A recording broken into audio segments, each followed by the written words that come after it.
Welcome to Waywut, your weekly verbal double take.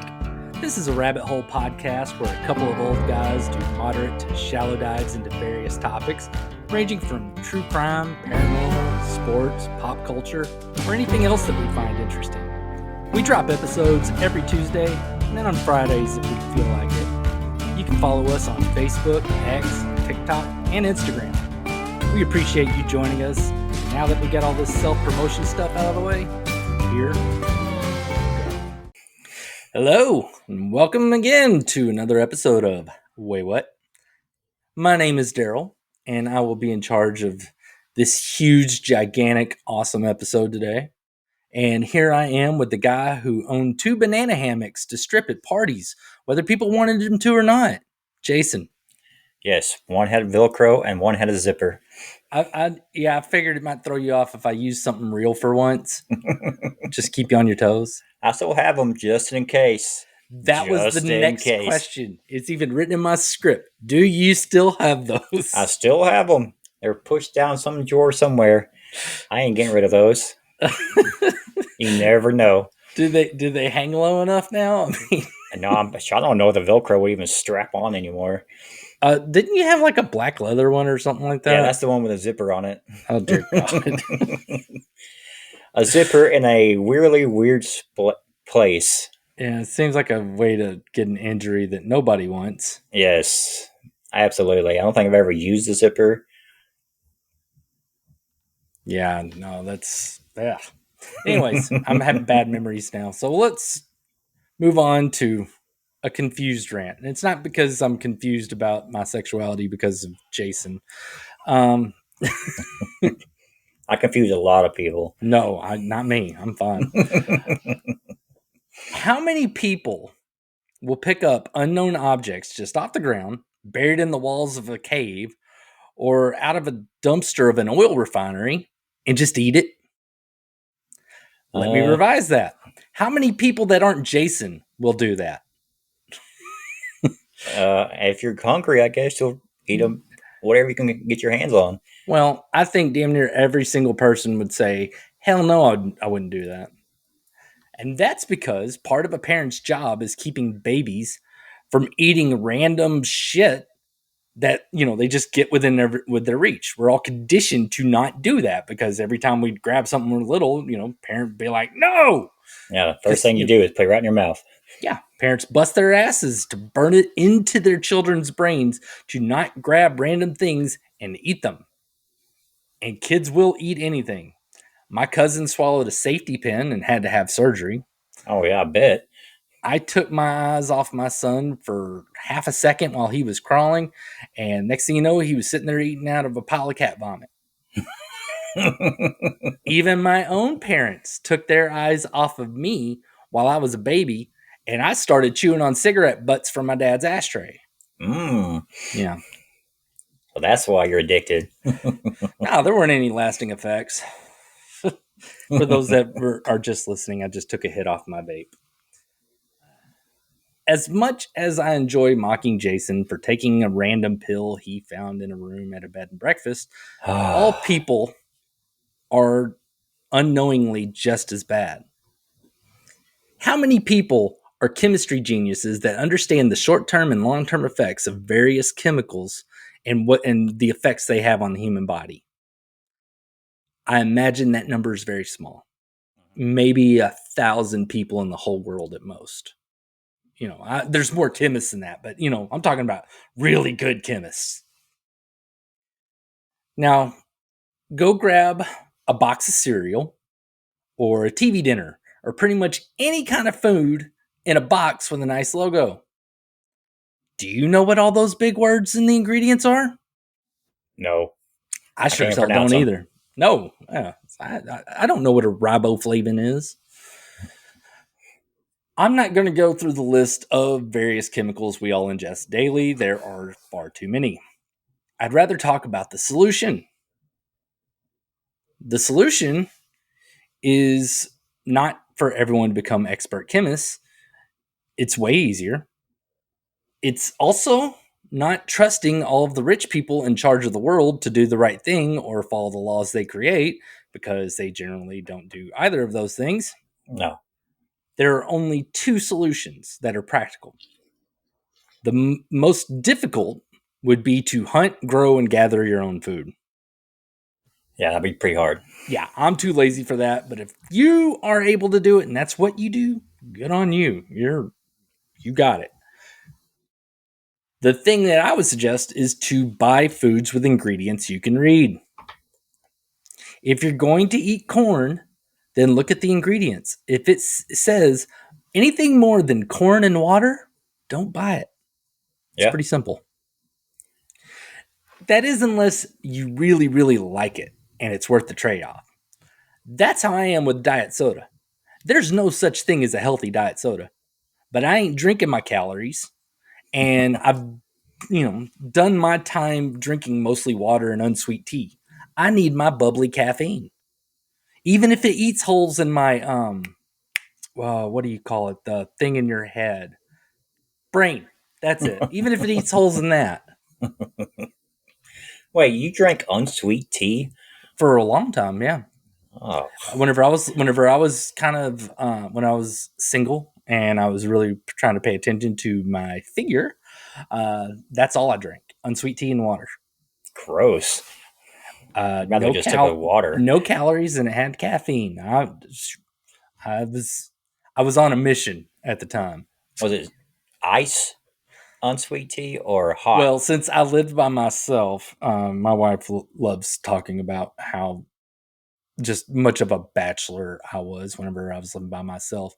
I kept a gallon jug of it, Okay. and I would just drink out of the jug because Well, I lived by myself. yeah, who else is going to drink out of it? Yeah, I mean, it would Trip came over, I would usually get him like a 6-pack of Pepsis or root beer or whatever. But Yeah. yeah. Do you remember when we were kids and everyone was saying to not drink the orange soda because it had yellow dye 6 or red dye 5? Yeah. Yeah, because all the boys were saying that it would shrink your dick. Yep. All of us quit drinking Mountain Dew that day. I stopped drinking orange soda because of that. I never really was a Mountain Dew drinker, but I remember them saying it about the orange soda, and I stopped drinking it. Uh-huh. Now, thank God that wasn't true, because there couldn't be any food in the world that would do that. Today's episode is all about stuff that could be shrinking your dick. Buckle up, fellas. This is going to be fun. I need to take notes on this one. We're going to start this off with something called endocrine disruptors. Your endocrine system is composed of I hate how many times I got this word in here, of endocrine glands spread throughout the body that produce small amounts of hormones that are released into your circulatory system. Uh-huh.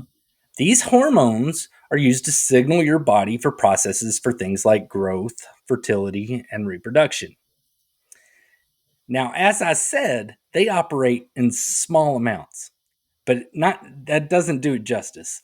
One scientist that I read said that if the human body was an Olympic-sized swimming pool, the amount of these hormones needed to alter that swimming pool would be a fraction of a teaspoon. Damn. So it doesn't take a lot. Endocrine disruptors are chemicals that interrupt these glands or hormones from their normal behavior. There are at least 1,000 man-made chemicals that are potential endocrine disruptors. Oopsie. Yeah. The first one I want to focus on are called phthalates. Phthalates are a type of liquid plasticizer. This means it's added to plastics to add to their flexibility, transparency, and longevity. You can also find phthalates in things such as liquid soap, hairspray, moisturizer, fast food, milk, butter, medical device tubing, and children's toys.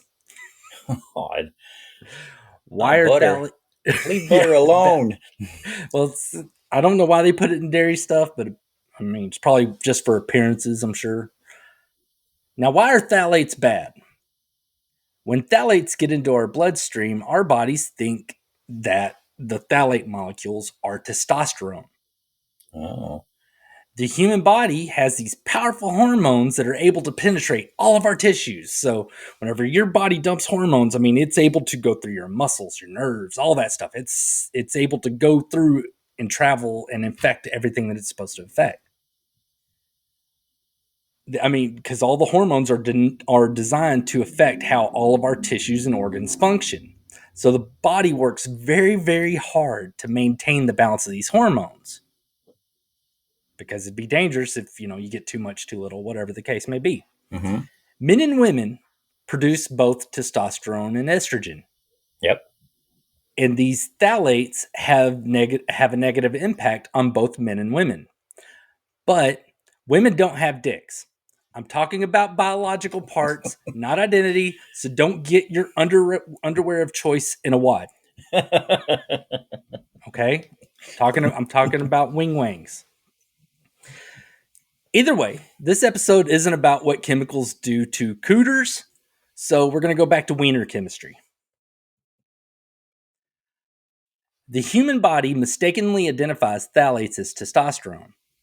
The body is like, uh-oh, we got too much testosterone. Dump some more estrogen in the blood. The problem with phthalates being identified as testosterone is that it doesn't do what testosterone does. This plasticizer is not giving you underarm hair, muscles, or a raging boner. So instead of counteracting testosterone, the estrogen just does estrogen things, like giving a guy tits, shriveling his balls. And according to a study funded by the National Institute of Environmental Health Sciences, can result in shortening of the anogenital distance. That's the science way of saying shrinking your dick. Who knew there was a scientific term for it? Anogenital distance, yes. It sounds so much better to say it that way, so nobody will ever know what's happening. If Well, you tell that's them why that, yeah. you never hear me say it again after this part. And in case you're wondering if you have any of these in your system, don't worry about it, because you absolutely do. I think I have a whole bunch. A survey collected 2,540 samples of good old American urine and found that 75% of the samples had detectable levels of phthalates. Now, you're like, 75%, 3 out of 4? There's a chance I'm clear. No. The reason that this is frightening is the half-life of a phthalate is 6 to 24 hours. So it's not in you very long. For them to be detected, those people had to have brought phthalates in their system that day. I see you said lotion contained these I what do you call them? said Phthalates? hand Phthalates? soap. Phthalates. Hand soap. Well, I guess you use whatever you got at that time, but it's kind of weird. Are you worried if somebody's like using something as a masturbatorial aid that they could be? Just working Um, against them. I think most of the danger of phthalates is through ingestion, not topical. Okay, that's good news. Yeah. Good news, guys. Whew. So, fellas, unless you are the cleanest living person in the world, you have this dick shrinker in your system. Now, keep in mind, this is not, I mean, we're not walking around with like everybody walking around with micro penises or anything like that. So it's not like, it's just a possibility. And they never really said how much it shrunk. I don't think many guys admit that. They're probably like, oh God, yeah, it was like 9 inches earlier. It's fucking phthalates. Our next member minimizer is bisphenol A. I'm sure you've heard of this endocrine disruptor. Think of all the things at the store that say BPA free. Yeah, I've seen that. That's bisphenol A. BPA is a chemical found in polycarbonate plastics and epoxy resins. Epoxy resins are often used to line the insides of cans for food and beverages. So that's one way those end up in people. The polycarbonate plastic is what they use to make containers for food. So you're thinking of like your Tupperwares and Oh, your TV dinners and stuff like that. yeah, I've heard you're not supposed to microwave your leftovers in the I'll get to plastic. that. I will get to that Okay. shortly. Now, the BPA shouldn't be able to get into your food from those plastic containers, unless, of course, you microwave your food in that container. And the Mm. heat weakens the plastic, allowing the BPA to break free and get into your food. Oh man. However, you don't have to worry though, because the FDA acknowledges that BPA does get into the human body through food contained in those plastics, but they say it's at a safe, very low level. And they also say that they're going to continue to monitor and research so they can eventually change their mind. To realize Say, they were wrong, yeah. they're like, oh, we're keeping an eye on it. And like, oh, yeah, no, BPA is bad for you. Yeah, we thought so all along.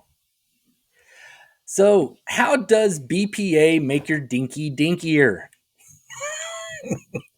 Unlike phthalates, your body does not mistake it for testosterone.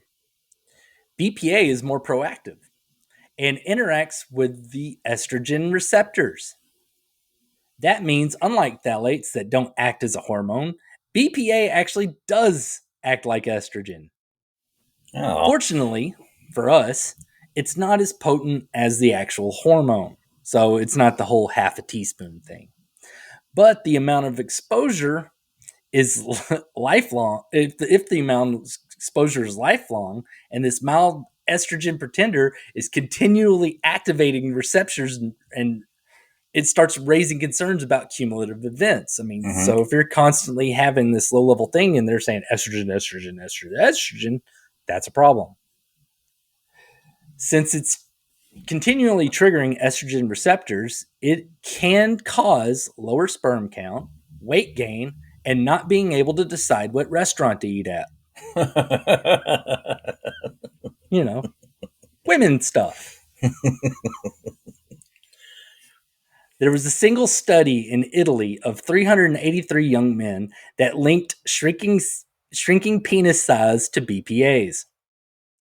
Of course, I found this in an article that argues that no chemical is shrinking your junk, but it was written by a gynecologist. So one, they're not even a wiener expert, Mm-mm. and two, Stay in your lane. I'm thinking he was paid off by big plastic, or he's trying to make men's penises so small that they're practically vaginas, and it'll increase business for himself. It's a win-win. Don't trust big gynecology when it comes to wieners.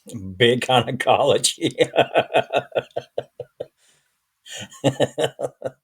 They're a force to be reckoned with. You got to watch out for them.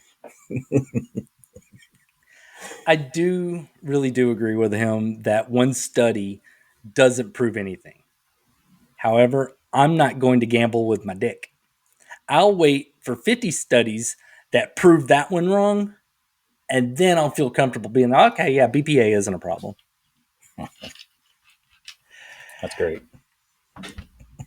I keep talking about these man-made chemicals that are trying to harm a man's prized possession. So the obvious solution is to go organic. If you get whole foods that are organically raised or grown and don't eat anything that's, packaged in plastic, you should be good. You should be good. Everything should be fine. Except there are some natural endocrine disruptors called phytoestrogens. You've heard the term soy boy. I know Yeah. you've heard it a lot, Jason. It's not because veganism or lactose intolerance makes a man seem more feminine. At least not fully. For the most part, though, it's based in science. Phytoestrogens are considered um, high in foods such as soybeans, broccoli, cabbage, green beans, peaches, strawberries, wheat, oats, almonds, and pretty much anything that isn't meat that I'm actually willing to eat. Right? God, you named everything I eat. I know. I've been so proud of myself for eating all these things other than meat. And most of the things my wife has gotten me to eat are on that damn list. Yeah, I noticed you didn't say tacos, hamburger, pizza, ice cream. You didn't say any of that. We're Mm, good. We're good. I'm kind of upset because I don't know what this means. I don't know what she's up to. I mean, I'll think about it later, but I've got some serious questions for her because she's a science nerd. She should know this. She might know this. I mean, she's majored in chemical engineering, so I mean, she should be one of those smart chemical people I was talking about.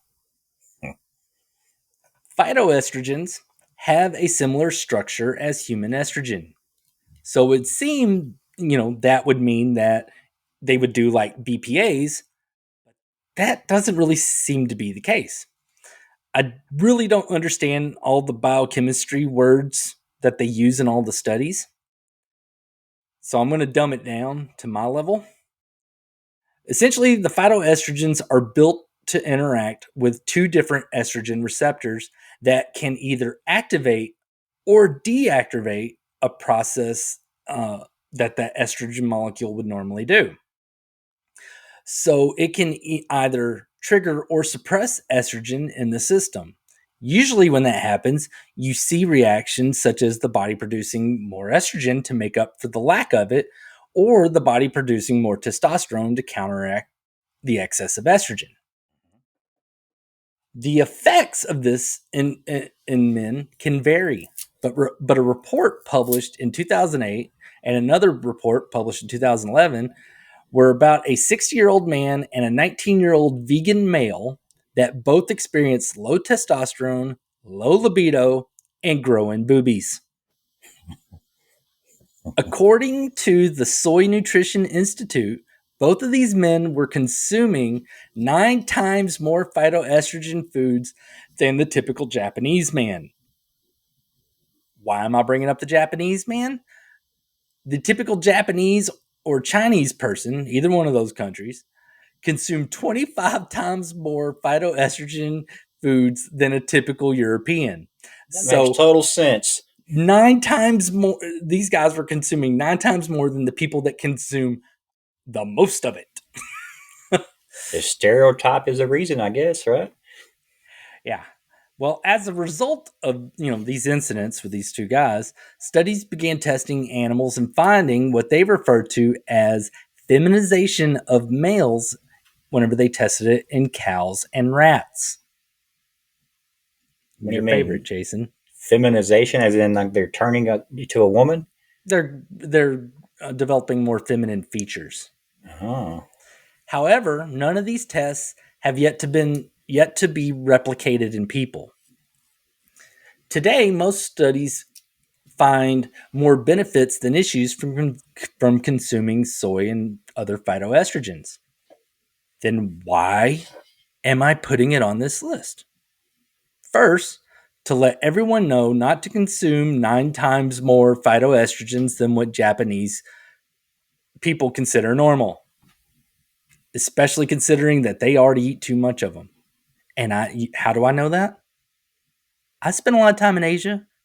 Women love me there for a reason. I don't consume a lot of phytoestrogens. They're like, oh man. Now I say that, and if any of my Filipino friends are listening, they're gonna be like, "What are you saying, dude?" You know exactly Nothing. what we're saying. I just Yeah. know I'd never really heard many people say "ouch" before until I went to Asia.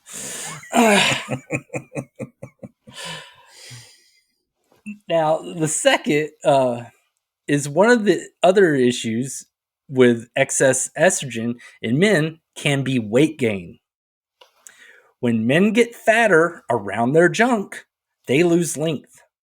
So technically, if the estrogen effects are exacerbated and it causes weight gain, it would still shrink your dick. So don't get fat. But for the most part, people can get off of vegan men's backs about soy making them into women. Most of the science since 2011 has found that to not be the case. Now, if that being said, if you are wanting to take in a lot of protein for like building muscles and stuff, you do stay away from the phytoestrogens because if you're trying to bulk up, that's not going to help. No. Yeah. If you are going to make fun of these vegan guys, you do it for having an unhealthy lifestyle. You have more science backing you up on that. I mean, how many healthy vegan guys have you seen? Not It's like, many. oh, I mean, I love it because you can talk shit to them. What are they going to do? Fight you? Be like, oh, I'm tired now. I'm so weak. Somebody bring me a carrot. Did you say there was a Soy Nutrition Institute? Yes. That's a real thing? The same way that there's the American cattle farmers, American dairy farmers, uh, every single food industry has some sort of scientific institute that they get to house all their studies in that say what they want them to say. Mm. So every time, say beef or other things start talking about how great keto is, then the sugar industry, all of a sudden their science is going to start finding all the cholesterol in meat and finding ways that sugar is not killing you. But when in reality, that is about the worst thing we consume, other than all the manufactured chemicals they put in things. Like sugar is incredibly addictive and not good for us at all, at least not refined sugar. Fructose and fruits are fine because there's not as much as what you get in like granulated sucrose. That's perfect in sweet tea and coffee. I even dip my fructose strawberry in sugar. You're gonna get the diabetes. Probably. You're gonna have to get the fat shot. Maybe. I don't know. With my issues I'm having these days, I don't think that's going to happen. Oh, that reminds me. After the show, I need to tell you something. I have a message from Denise to pass along to you. Okay. Actually, if you get that thing surgically repaired, follow the doctor's orders. Do absolutely nothing. I can't do that. That's ridiculous. That's why she had the same surgery 7 times. We're talking about abdominal hernias. Jason hurt himself. Yep. It looked pretty gross. I don't want to know about it. I hate hearing about that gross shit. Can I show you? No, and I don't want you to. Keep your shirt on. Hang on, right? Everybody. I know. Well, that's going to do it for this episode. Fellas, we can eat our vegetables. Just make sure that most of them aren't in cans and aren't stored in plastic. And you're not eating 9 times as much as a Japanese person.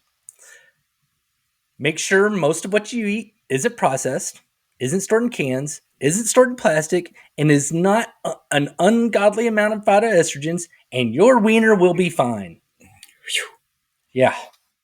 I know I've said this before, but if you're shopping at the grocery store, I've always heard, stay away from the middle aisles. Just go around the edges to your dairy, your meat, your produce. That's usually on the outer edges of the grocery store. All that processed foods are in the middle. Yeah, that's all I ate whenever I was single. It's the processed stuff. My wife has me eating way better than I probably have ever eaten in my entire life. It makes a difference. It really does make you feel better. Does it? I mean, I like a cheeseburger like anybody else, but no, she still makes those too. But yeah, actually, what she makes is amazing. It's the exercise part that everybody's like, it makes you feel so good, and I'm like, no, it doesn't. I have sore abs right now. I hate that. Yeah, I've been doing yoga in the mornings, and even that makes me sore. Just stretching and holding your body weight up, and it's rough. I do have another question. Go ahead. I know with Trump going into office and then him instituting RFK as the health advisor or the health administrator, has he identified any of these chemicals as trying to ban them? I have. It didn't come across any of that. I don't think his target right now is penises. Everything he's trying to yank out is usually out of snack foods and things that kids eat a lot of. The things that potentially cause ADHD and all that. What I think is funny on that, to be honest, is not the whole like what it could cause. I mean, because a lot of that needs to be thoroughly vetted and proven. But when you talk about yellow dye number 5, I think that one is made out of petroleum. We don't need petroleum in our food. Them taking it out, him banning it from being put in there isn't going to hurt any fucking thing. And people are still like, oh, no. And it's like, I want my petroleum. I don't get that. I mean, I get disagreed with him on like some things because the dude is a certain kind of crazy. But whatever, it's that kind of like a common sense thing is like, hey, I don't want us feeding your kids petroleum anymore. It's like, all right, let's not fight them on that one. And I don't think anybody really has on that. Not anybody that's not getting money from the petroleum lobby, at least. So it's hard to say. Yeah, so I'm all for them changing stuff in the food because, like you said, there's only like 1,000 people in this world that actually understand all the microchemistry and the things you can actually eat. So with them taking it out of foods, and that's fine by me. Yeah, well, I mean, as long as somebody isn't like, I'm going to ban Diet Coke, then they'll have a problem with me. As long as it's like, I'm going to ban this phosphata carbonate protein choline whatever thing that I don't understand what it is, and the molecular structure of it is like this long, then yeah, I'm cool with them taking it out. I don't. Yeah. It's not going to hurt my feelings. Mm-mm. There was a show on Hulu with James Franco in it where he went back in time and was like trying to stop the assassination of JFK. But one of the main things that It's stuck called out with me, 11/22/63. I've read yes, the book. I've never watched the movie because it's not going to be as good. no, but the only thing that really stuck out with me was how they commented on the food. How they, when they went back to the assassination time, the '60s, that the food tasted so much better because they didn't have Well, all the shit in it. keep in mind this is from Stephen King, so he loved the '60s. I mean, it could have tasted better, but no telling. I can't say whether that's the case or not. So No, I'm not going to trust just some author that's going to want to try to idealize a certain time in history and be like, oh, everything tasted better. Maybe it did, maybe it didn't. yeah. I know that it probably didn't shrink dicks, so that's probably a good thing. All right, well, join us next time when Jason, if he isn't too busy trying to get a law passed to make measuring your dick starting from behind the balls as the legal measurement, if he's done with that, maybe he'll tell us some things that'll make us say, wait, what? Maybe Jason, you measure before the balls, not after. if you That's shave, just cope. That's just cope. if you shave, it If you actually adds start a way couple back here, inches. Yeah, you're like, I really wanted to start at the asshole and then go all the way up. yeah. That's the true length. I'd be at least 5 inches by then. All right. Well, bye, everybody. Later. Thank you for joining us for Wait What? If you would, tell your friends or your enemies that they can watch us on YouTube or Rumble. And if you don't want to see our face, or if they don't want to see our faces, you can listen to us on your preferred audio platform. That's Spotify, Apple Podcasts, Amazon Music, Pandora, you name it, we're probably on there. Please like, review, and comment on whatever platform you joined us on today. We'd appreciate that a ton. Again, just thank you for listening and watching. We hope you'll join us next time. We'll make you say, wait, what?